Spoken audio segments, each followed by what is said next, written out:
श्री कृष्ण। श्रीमद् भगवद गीता अध्याय 3। अर्जुन ने पूछा, हे जनार्दन, यदि आपके तप से, कर्म और कर्म से श्रेष्ठ बुद्धि है तो हे केशव, मुझे इस घोर कर्म में क्यों लगाते हो?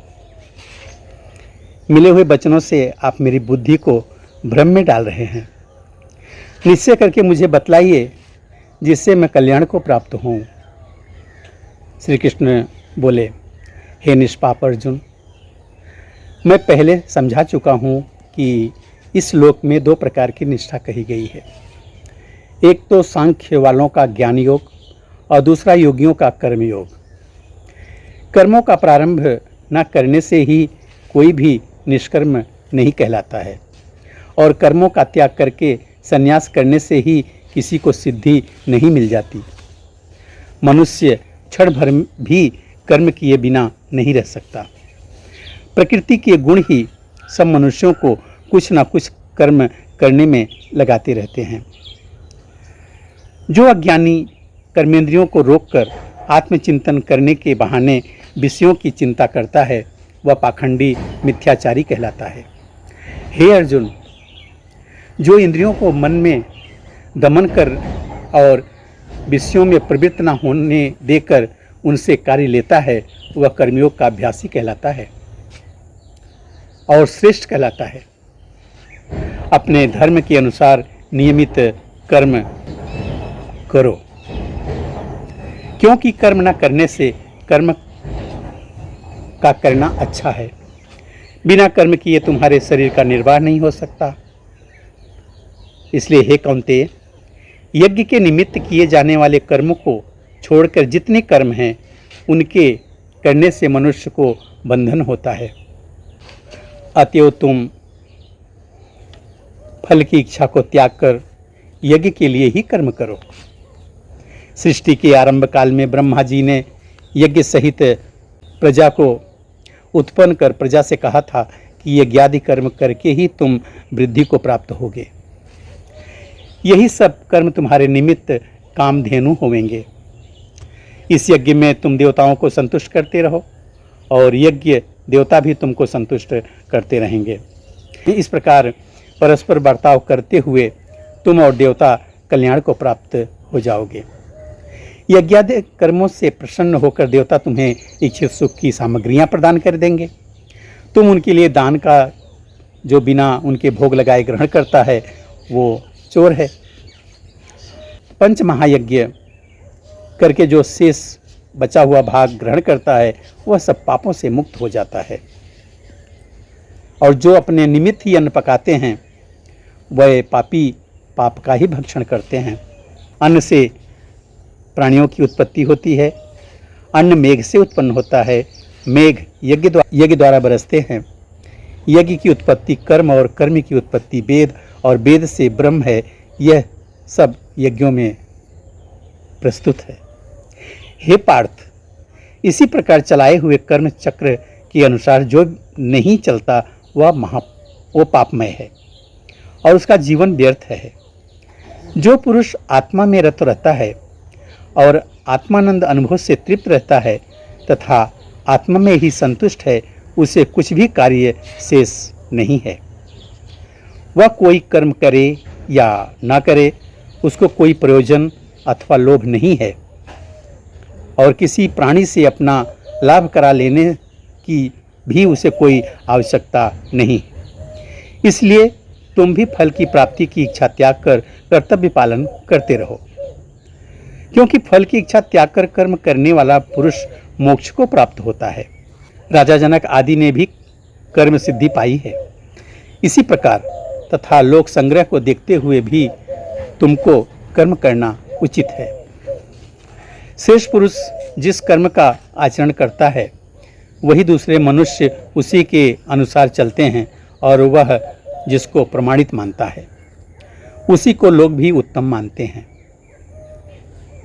उसी को लोग भी उत्तम जानते हैं।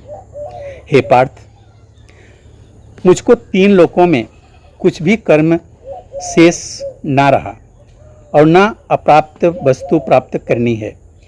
फिर भी मैं कर्म कर रहा हूँ। यदि हम भी आलस्य रहित होकर कर्मों को नहीं करेंगे तो मनुष्य हर प्रकार से हमारे ही पथ का अनुकरण करेंगे।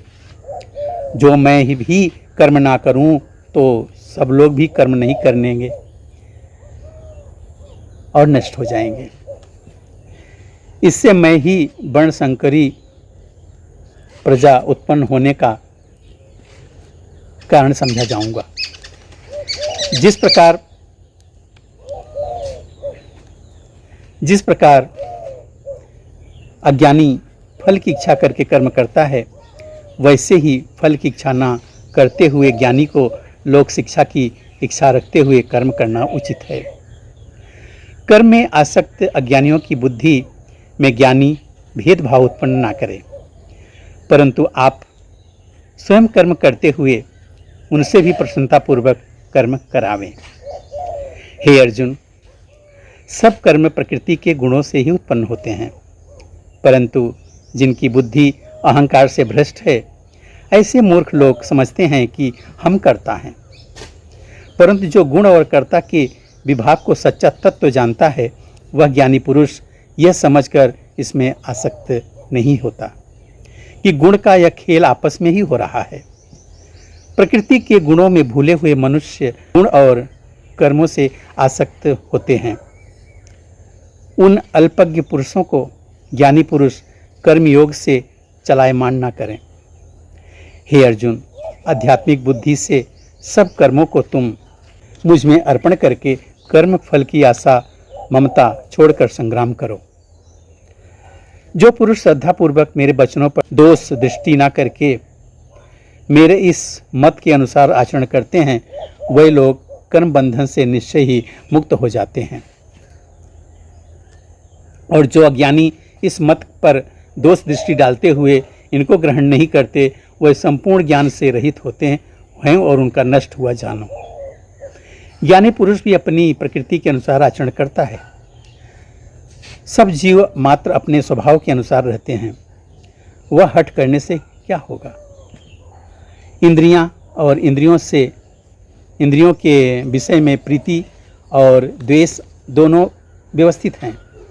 इन राग द्वेषों के बस में नहीं होना चाहिए, क्योंकि ये मनुष्य के शत्रु हैं। अपना कठिन धर्म भी दूसरे के सहज धर्म से हितकर होता है। स्वधर्म में मरना ही कल्याणकारक है, परंतु अन्य धर्म भयानक हैं। अर्जुन बोले, हे श्री कृष्ण, पुरुष को पाप करने की इच्छा ना होते हुए भी कौन उसे पाप के मार्ग में प्रवृत्त करता है।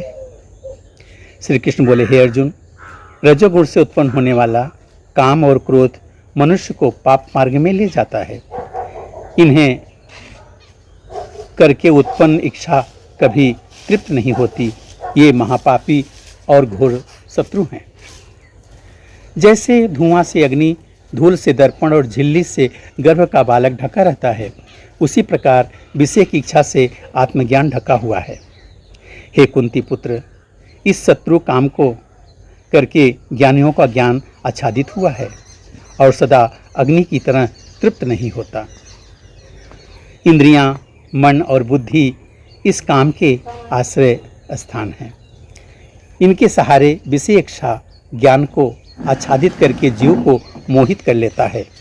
अतएव तुम सर्वप्रथम इंद्रियों को वश में करके ज्ञान और विज्ञान को नष्ट करने वाला इस काम को जीत लो। कहते हैं इंद्रियां प्रबल हैं और इंद्रियों से भी प्रबल मन है। इस प्रकार जो बुद्धि से परे हैं, उस आत्मा को जानकर निश्चयात्मक बुद्धि द्वारा मन को निश्चल करके, हे महाबाहो, तुम उस दुर्जय शत्रु काम को जीत लो। यहाँ पे अध्याय 3 पूरा हुआ। मिलते हैं अगले वीडियो में, तब तक के लिए जय श्री कृष्ण।